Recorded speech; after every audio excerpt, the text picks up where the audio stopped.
Við ætlum að fara í atriði fyrir próf 1 og það er rafalar, fyrst og fremst próf úr rafalunum og samfösuninni. Verkefni 18A og 18B. Það er það sem við erum að fara í núna. Og við höfum líka að taka þennan rafala sem við kallum alternator fyrir sem sagt DC-kerfi og hann er byggður upp þannig að við erum með pólhjól með sleiturhingjum. Það tengist straumurinn sem sagt í gegnum sleiturhingi inn á þessa spólu hérna. Spólan fær alltaf í straum og þess vegna myndast norðurpóll á öðrum, eða vinstra megin kannski segjum það, og hægra megin suðurpóll. Þannig að þegar þetta er sett saman þá ná tennurnar hérna og þá skiptist alltaf á hér undir eða innan í sátrinu. Það skiptist alltaf á norðurpóll og suðurpóll, skiljiði. Þar af leiðandi þess vegna spanast upp spenna hérna í þessu 3 fasa sátri sem er í honum og þetta 3 fasa sáturvefin hérna, þau tengist út á afreiðisbrúna með 6 díóðum og við getum þá hlaðið rafgeyminn og annað jarðstraumsálag fær straum frá þessum rafala. Þannig byggist hann upp og hérna sjáum við betur hvert kolin tengjast hérna inn á sleiturhringina. Og til þess að ef að vantar mikla hleðslu og spennan er lág, þá hérna þarf þeim meiri segulmagnastraum og þetta er sem sagt þessu stjórnað með sem sagt hleðslustýringu sem að er stundum staðsett í alternatornum sjálfum eða er einhvers staðar í nágrenninu. Þannig að hérna þið þekkið það og inn í hann framleiðir riðstraum sem að er síðan afriðaður með afriðisbrú með þessum 6 díóðum og þær eru staðsettar hérna inn í lokinu og við sjáum þær hérna megin, hægra megin, mynd 1841. Þar eru þessar 6 díóður og tengdar þannig upp í brú að það er skilið frá sér plús, þess að plúsplötu hérna og svo er mínusinn í rauninni stellið. En já. Bara, þú veist, þegar við erum að tala alternator, þá erum við að tala þú veist, hann er 60 ampere, 130 ampere. Hvað gerir, þú veist, alternator? Sko, það er sverleikinn á þessum leiðurum hérna, stærðin, efnið í þessu og sverleikinn á vírunum sem að gefa möguleika á því að geta flutt meiri straum, skilur, þannig að þá getur spanað upp meiri straum og þá færðu meira afl hérna út úr honum. Og það er alltaf sömu spennu, sko, bara þá eykst straumgetan ef þú hefur sverari leiðara, þetta stærri rafali. Það er það sem breytir hvort ef hann er 30 ampere eða 60 ampere. En það er meira álag til að... Já, þá getur við sett meira álag á hann, sko. Álagið verður á þessa leiðara. Álagið, straumálagið hérna, út á rafgeyminn og það allt saman, það verður á þessi sáturvöf á endanum. Verður það ekki þyngra á snúanum? Jú, svo verður þyngra á snúanum eftir því að framleiðir meira straum. Alveg rétt. Ok, síðan skulum við skoða muninn á hefðbundnum rafala sem að eldri gerð reyndar sem að er svipað uppbyggður og alternatorinn. Það er þessi rafali hérna. Hann er eins og við höfum verið með í æfingunni. Þar er segulmagnarvél, jarðstraumsrafali sem að býr til segulmagnarstrauminn og þá erum við með það hérna eins og þessi hérna. Hér er á endanum, lengst til hægri, þar er segulmagnarrafali sem að við segulmagnum sem við gegnum kol- og sleiturhringina inn á pólhjólið og svo fáum við út á honum hérna 3 fasa riðstraum. Afvélin er hérna bara sem mótor. En ef við skoðum þetta betur hérna, þá erum við með sleiturhringina hér í miðjunni á pólhjólinu á snúðunum eða rótornum og kolin tengjast þarna inn á, þannig að við fáum segulmagnaströmmin hér.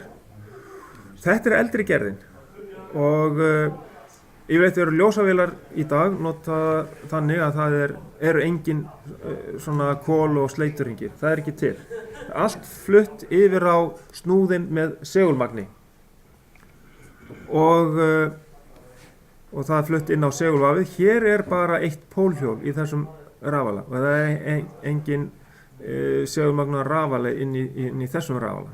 Það er bara einn rafali hér.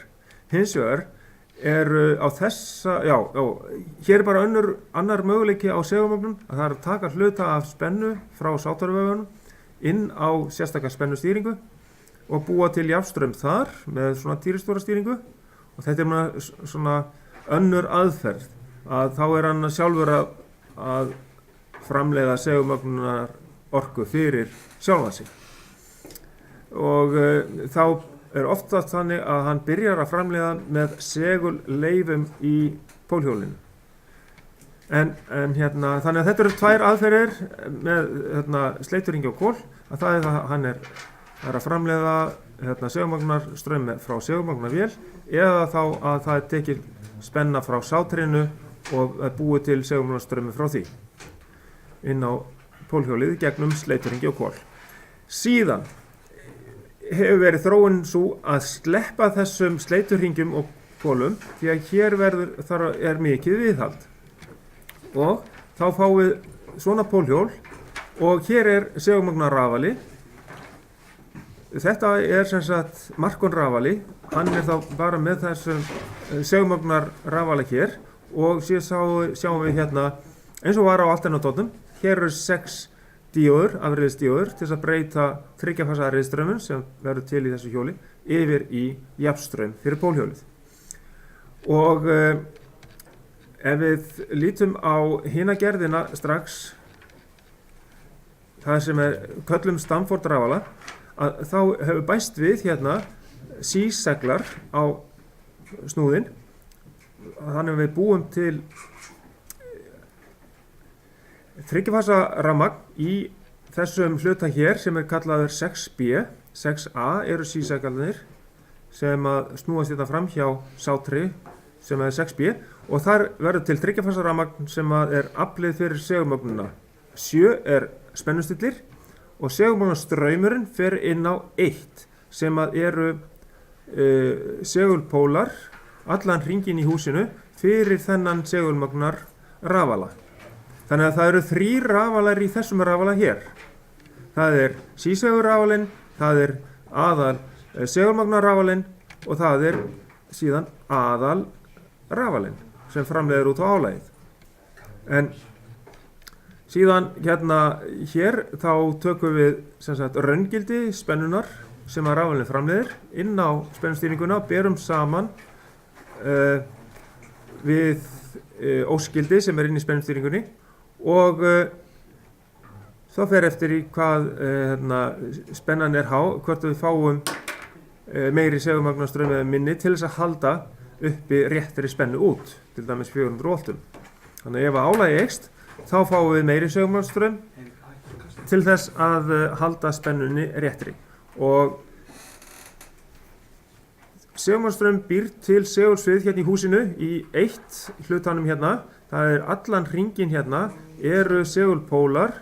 Númer 2, það er snýst á ásvélarinnar á pólhjólinu, á snúðunum sem sagt. Síðan er 3, það er 6 díóður til þess að breyta þriggja-fasa reiðspennu úr 2 yfir í 4 sem er pólhjólið. Þannig að hérna er afriðsbrúin, hérna númer 3 með 6 díóður. Og svo að við hérna framleiðum þá mismunandi mikinn rafsegul hérna, mismunandi sterkan rafsegul til þess að halda spennunni út alltaf réttri. Það fer eftir álaginu hversu mikinn segulmagnarstraum við þurfum og hversu mikið segulmagn til þess að halda spennunni réttri. Ok, næsta mál er að fara í samfössunina. Við vorum með þessar tvær mismunandi gerðir af rafalum. Annar var alveg sjálfvirkur og það var sleiturhringjalaus rafali eins og við vorum að skoða núna síðast, og hinn var allt saman handstýrt, þar sem að við vorum með sérstakar segumagnarvél og sleiturhringi og kol. Við skulum sjá, hér eru við einhvers staðar með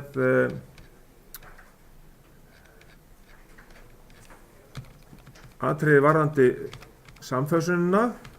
Blaðsíða 146. 146, já. Samfösun og samkeyrla rafala. Já. Samfösun og samkeyrla rafala, hérna hljóp ég yfir þetta og ég ætla að fara aðalega yfir þessi skilyrði fyrir samfösun. Fyrsta skilyrði er það að það sé sama spenna á rafala og safnsteinum, og við náttúrulega byrjum á því auðvitað að setja einhvern rafala inn á netið. Það þarf að vera eitthvað inn á netinu áður en við byrjum að fasa saman, þið þekkið það. Það þarf að vera spenna komin frá einhverjum rafala inn á einhverja safnsteina áður en við förum að fasa saman, og síðan þegar við stillum inn komandi rafala, þá tekkum við á þessu að það sé sama spenna á rafalanum og á safnsteinunum í töflunni. Og síðan, í öðru lagi, að það sé sama tíðni, og reyndar höfum við örlítið hærri tíðni á innkomandi rafala til þess að hann komi inn sem framleiðandi en ekki sem álag. Sem sagt, að það er þá annað skilyrði að það sé sama tíðni, og í þriðja lagi að það er að velja rétta augnablikið til þess að tengja rafalana og fasa saman. Það er rauninni samfösunar augnablikið.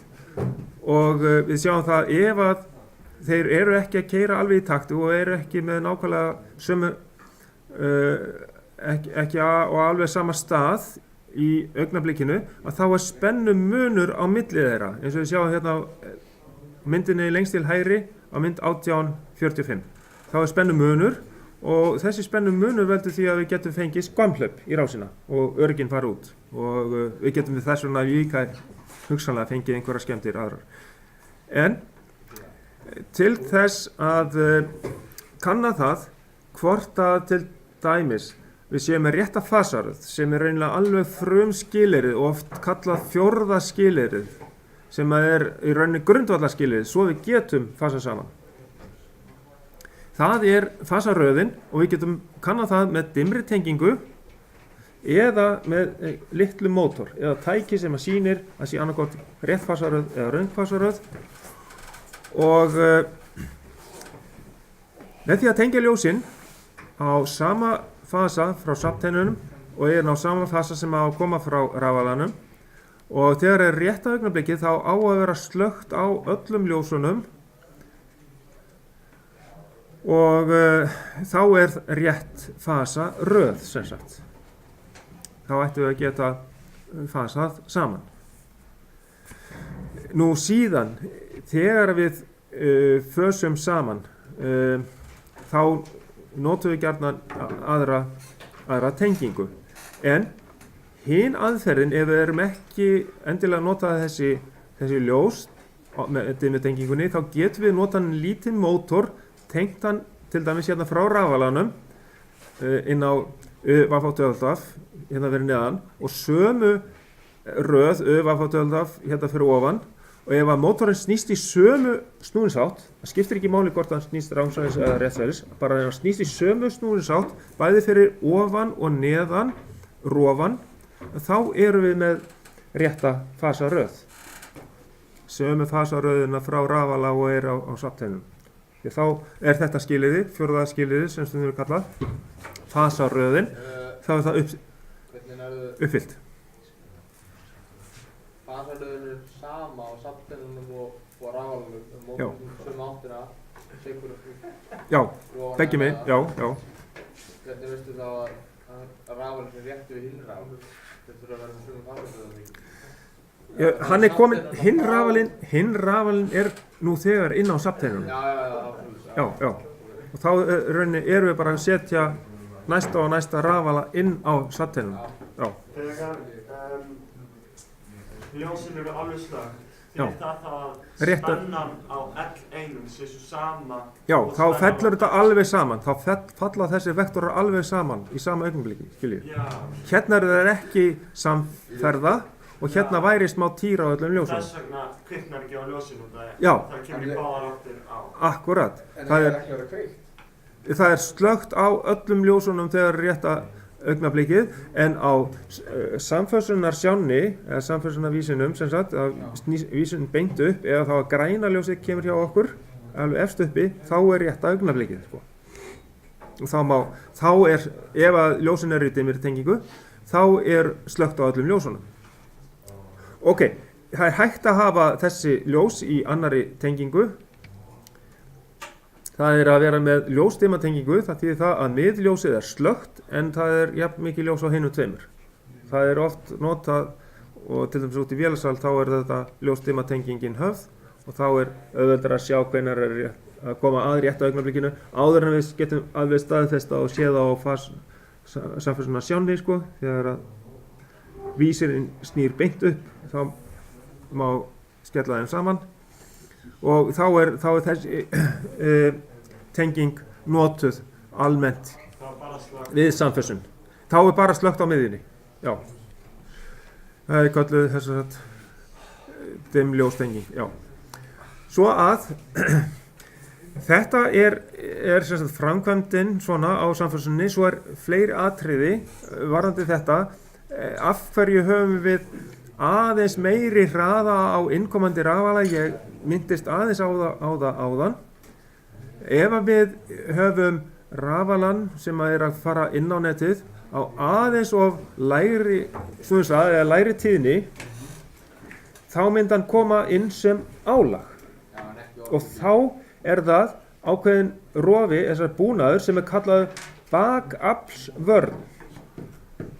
Bakaflsvörnin slær út. Það getur vel verið að vera spurt á prófinu hvaða búnaður verður virkur þegar að innkomandi rafali eru á of lítilli ferð. Það er bakaflsvörnin, bakaflsvörn. Þá kemur rafalinn sem álag á netið. Bakaflsvörnin slær þá út ef að bakaflið fer yfir viss gildi og stendur í nógu langan tíma. Það er einhver brotur sekundu eða eitthvað svið innan einhverjar sekundu eða 2 sekundur, ég veit ekki, líklega einhver brot úr sekundu sem að þetta þarf að vara áður en að bakaflsvörnin tekur hann út, og svo náttúrulega ef að bakaflið er það lítið að hann keyrir einlega bara alveg með, þá slæðir hann ekki út. Hann gengur bara með, nei, hann gengur ekki höktandi. Hann væri einlega bara að ganga með og myndi taka það lítinn straum að það væri innan marka, skilur. En það gæti komið upp þannig, fræðilega, en kannski gerist það aldrei raunveruleikanum því að þetta er svo strax að öfgarnar eru það miklar. Svo að við reynum alltaf að hafa aðeins yfirtíðni á rafalanum sem er að koma inn, og þegar að grænuljósi kemur þarna efst uppi eða þegar að rétta augnablikki kemur, þá fössum við það saman og þá er hann strax farin að framleiða inn á safnteinuna, inn á netið. Þá er hann strax að gefa raforku frá sér. Það þarf að vera á nákvæmlega sömu spennu. Já. Nei, það er langt best að reyna að stilla þetta á nákvæmlega sömu spennu. Því að ef að við erum með mismunandi spennu, þá náttúrulega verður alltaf einhver smá straumhögg, skiljið, út af spennumun. Og það er ekki sniðugt. Og þá náttúrulega verður líka ákveðin, þá ef hann verður kannski á lægri spennu, þá fer hann að draga til sín launstraum, en ef hann væri á aðeins að hærri spennu, sko, þá myndi hann í rauninni vera að senda frá sér launstraum, því að þá er hann í rauninni orðin yfirsegumagnaður, sko. Og stundum yfirsegumagnaður við rafala til þess að leiðrétta fasvik til dæmis eða til þess að taka þátt í launaflsframleiðslu. Ok, hvernig jöfnum við álagi síðan á milli rafala? Nú erum við búin að fara í gegnum samfössunar atriðin, sem sagt, þessi 3 og frumskilyrðið, sem sagt, frumskilyrðið er hvað? Það er fasaröðin. Það er rétt. Fasaröðin, sama fasaröð, já. Síðan er það sama spenna, sama tíðni, rétt augnablik. Ok, Þá ætti hann þetta inn. já. Og þá ætlum við að fara í samkeyrslu á rafalanum. Hvernig á að jafna álagi á milli rafalana. Hoppum aðeins yfir í skýrsluna og skoðum hérna með álagið. Ef við setjum raunálag á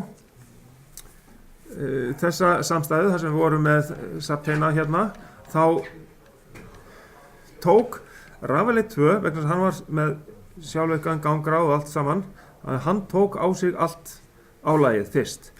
Síðan til þess að jafna raunálagin á milli þeirra, hvað gerum við til þess að jafna raunálagi?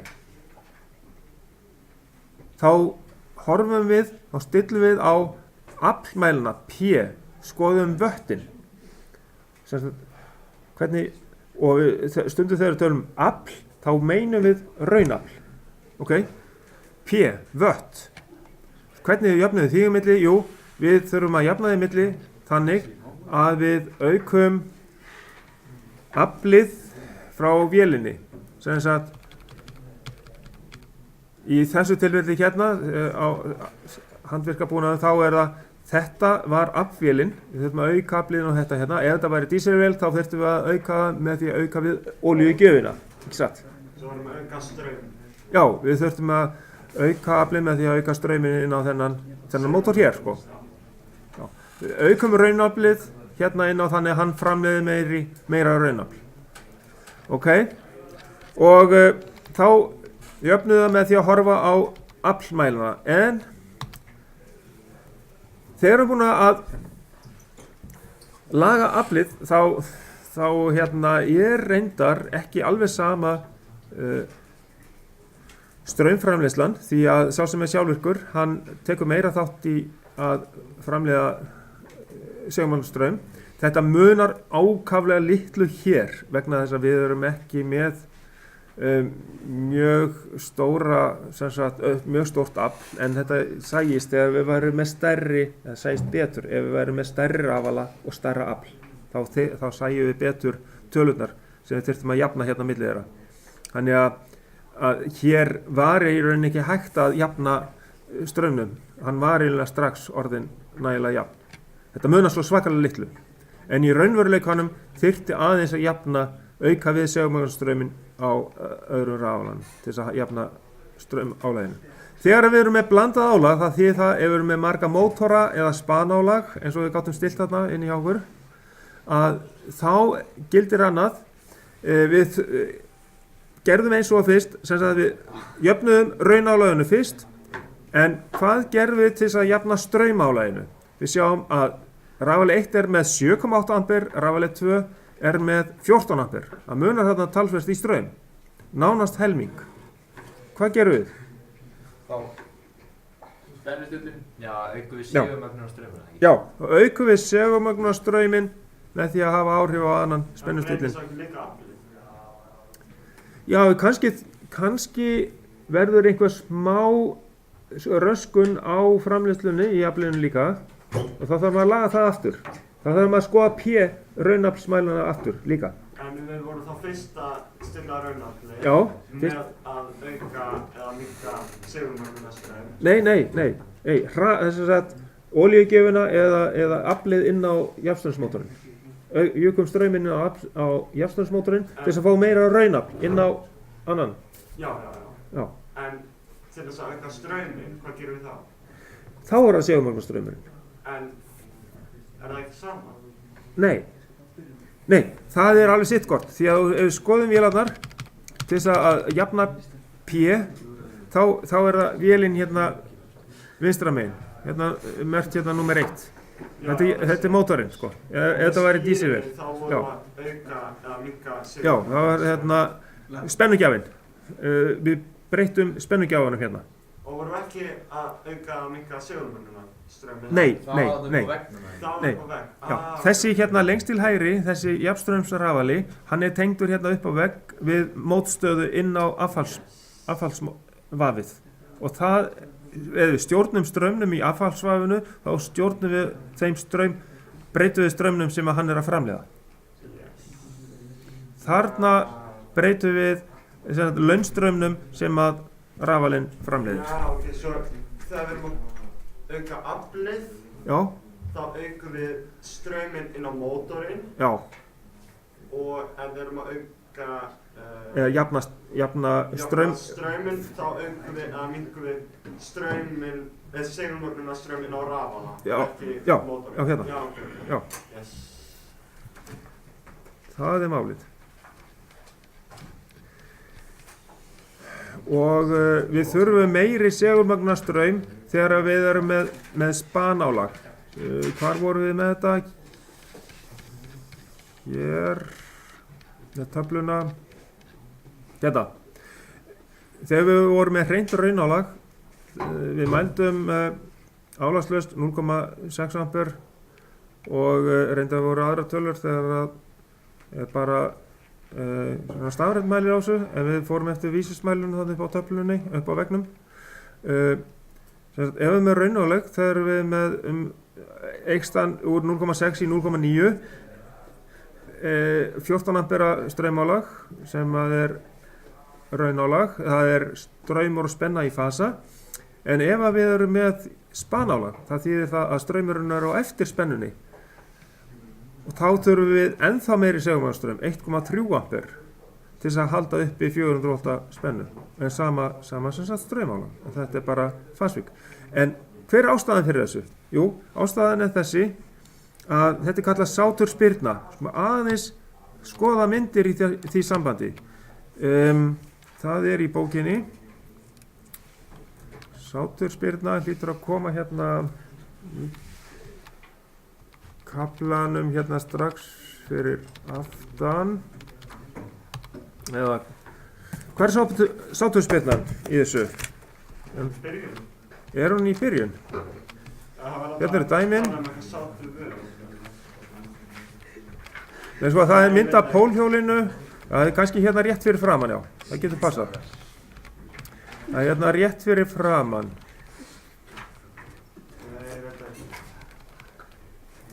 Já, býttu nú við.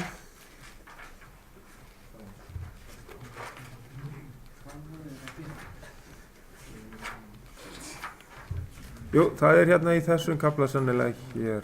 Býttu nú við.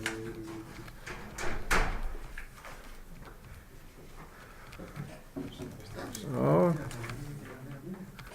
Afltap og nýtni. Já, hérna er það. Þetta er fyrir framan afltap og nýtni. Alveg rétt. Sko. Hér er þetta aðeins að minnast á þetta hérna því að þetta er útskýring á af hverju við þurfum meiri segulmagnastraum þegar við erum með spanálag. Það er ákveðin áhrif sem að verða á pólhjól segulsviðið og sem er kölluð sáturspyrna vegna þess að það er frá segulsviði sem kemur frá sáturinu. En þegar við erum með raunálag þá erum við með strauminn nokkurn veginn straumurinn er alveg í fasa við spennuna og þá eru segulmagnið frá sáturinu það er bæði meðseglandi og mótseglandi, þá virkar mótseglandi þátturinn aðeins meira á pólhjóli þannig að við þurfum að auka aðeins segulmagnina eins og við sáum að þarna áðan úr 0,6 upp í 0,8 ampere. Þegar hins vegar við erum með marga mótora í gangi eða spanálag þá er straumurinn á eftir spennunni og þá hefur það þannig áhrif að við erum með pólhjóli staðsett þegar segulsviðið er í hámarki hérna að þá virkar það hérna mótseglandi á þið sjáu segulsviðið sem er hérna fer út úr norðurpólnum og inn í söðurpólinn og rekst á segulsviðið frá sáturinu, skiljið. Þetta er ástæðan fyrir því að við þurfum að dæla ennþá meiri segulmagnastraumi inn á pólhjólið til að halda uppi spennunni.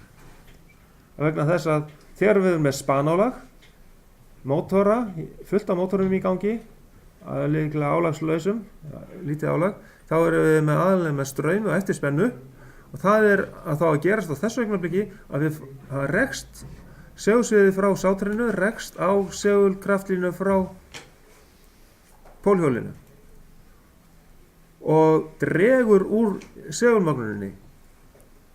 Það er svona að þurfa að bæta fyrir það með því að auka strauminn inn á vöfin sem er hérna á pólhjólinu til að hafa ennþá sterkari rafsegla, ennþá sterkari póla, segulpóla, til þess að halda spenninu uppi réttri. Erum við þá að jafna á út? Nei, við erum ekki að jafna út. Þessi straumur, segulkraftlínu straumur, hann heldur áfram að vera. En við fáum bara ennþá sterkari segul frá pólhjólinu til þess að halda uppi réttri spennu. Já, þannig að þá ástæðan af hverju við vorum að fá sko, það er ástæðan fyrir því að af hverju við vorum að fá hérna í þessari mælingu hér miklu meiri segulmagnastraum þegar við vorum með spanálag, sérðu. En sama álagstraum, 14 ampere hérna vorum við raunálag, þá þurftum við ekki neða bara 0,9 ampere segulmagnastraum. En svo tókum við raunálagið burtu, settum spanálag í staðinn og þá þurftum við miklu meiri segulmagnastraum til þess að halda upp í 400 volta spennu. Af því að þetta rekst svona saman. Hins vegar, við prófum það ekki hérna, það eru prófað í síðasta áfanganum í rafsæðinni. Það er að ef við setjum þétta, ef við erum með rýmdarálag, það er líka í þessum kafla, ef að rýmdarálag er, þá sjáum við hvað gerist. Í hvaða stefnu er þetta segulsvið að fara? Hér er straumurinn á undan spennunni, alveg þveröfugt. Þannig að hér hjálpar segulsviðið frá sátrinu til við segulmagnun pólhjólsins. Ef ekkert myndi vera að gert, þá yrði spennan of há út af rafalanum. Vegna að sátrið er að hjálpa til við segulmagnunina. Og hvað þýðir það? Að við þurfum að draga úr segulmagnastraumnum. Hann er kannski ekki 0,6 eins og við núllálega hefði kannski þyrftum að draga niður í 0,5 eða 0,4 ampere. Vegna þess að sátrið er að hjálpa til við að halda spennunni réttri með rýmdarálagi. Straumurinn á undan spennunni. Þetta er alveg þveröfugt en hérna var spanálag. Þar rakst á móti segulkraftlínunum frá pólhjólinu, hérna vinnur það með segulkraftlínum pólhjólsins, með seglandi hérna, rýmdarálagið. Ok, þá erum við búin að skoða ástæðuna fyrir því. Þannig að þetta eru þessi atriði sem við erum með og svo dæmi sem við höfum verið að reikna í bókinni. Og við höfum verið með hérna, þá fyrir þetta próf eru þá þessi dæmi bara frá upphafi og til og með dæmi 25 sem sagt sem eru fyrir þetta próf sko, við erum ekki kannski búið með þau öll en þessi dæmi eru sem sagt þá undir og tvær skýrslur þessi sem við höfum verið að skoða 18a, samfélsunarverkefnið og 18b, uppbygging rafstöðvarálands og þar höfum við svona módel sem virkar ekki alveg eins. Það er hlutfallið milli aðalspennu sem var stilt á 60 volt, fasaspennu var 37 volt. Þannig að hlutfallið var ekki rótin af 3 sem er 1,73 eitthvað, heldur var lægri 1,62 og það ástæðan er svo að spennan út af rafalanum er ekki hrein sínusbylgja. Þetta á að vera kvadratrótin af 3 og þannig að við hérna til þess að reikna hérna hlutfallið milli aðalstraums og fasastraums þá notum við ekki rótina 3 til þess að reikna með fasastraumin hér, heldur þetta nýja hlutfall 1,62 og þá fáum við það bil þegar við settum þetta upp, við vorum með 0,5 ampere og sem aðalstraum og fasastraumurinn var 0,29 eða 0,3 ampere og við deildum upp í 5 amperinn 0,5 ampere segja með 1,62 þá fengum við 0,3 ampere sem fasastraum. Þannig að þetta gildi frekar heldur en rótina 3 eðlilega. Og aflið, þegar það er reiknað út, að þá margföldum við saman sem sagt notum við straum og spennu og þetta hlutfall 1,62 í staðinn fyrir rótina 3 til þess að fá heildaraflið og deilum sem með 3 og fáum fasaaflið út. Þetta er einhver allt aðra tölur, þannig að þetta hefur verið gert á mun minni straum eða lægri spennu, þannig að þetta er ekki alveg eðlilegar tölur hérna með það sem við mældum. En hvað gerist til dæmis ef að við fáum ekki lengur segulmagnastrauminn á pólhjólið, þá bara hættir hann að framleiða spennu. Það er það sem að gerist. Og eitt varðandi rafalana, hérna vorum við með rafala sem var með 4 póla og hann þurfti að snúast sem sagt þá 15.000 snúninga til þess að framleiða 50 rið. Í bókinni erum við ekki með nákvæmlega þessa töflu en ég er með hana í Excel-skjali sem ég hef notað þegar við erum að svona fjalla pólpör og pólafjölda og það er ágætt að taka fram þetta sem er inn á netinu undir efni, það sem er tafla póldeilingu og póla og sjá samhengið í þessu því að það getur verið spurt eitthvað atriði úr þessari töflu sem sagt. Þá vélarrana gráður? Já, til dæmis vélarrana gráður og hvað, já. Það er ekki alltaf helsingi fleiri? Já, þið hérna finnið út úr þessu samhengi hérna, lærið á þetta samhengi hérna. Fáum við samt ekki formúluna fyrir? Við erum bara, við skulum sjá hérna formúlu, sko, formúlan fyrir hérna með pólparafjöldan, jú, það er, við skulum bara skoða formúlublaðið sem við erum með í þessu og sjá hvað það er á ferðinni. Þess að við erum hérna undir efni hérna og þar erum við formúlublöð. Hér er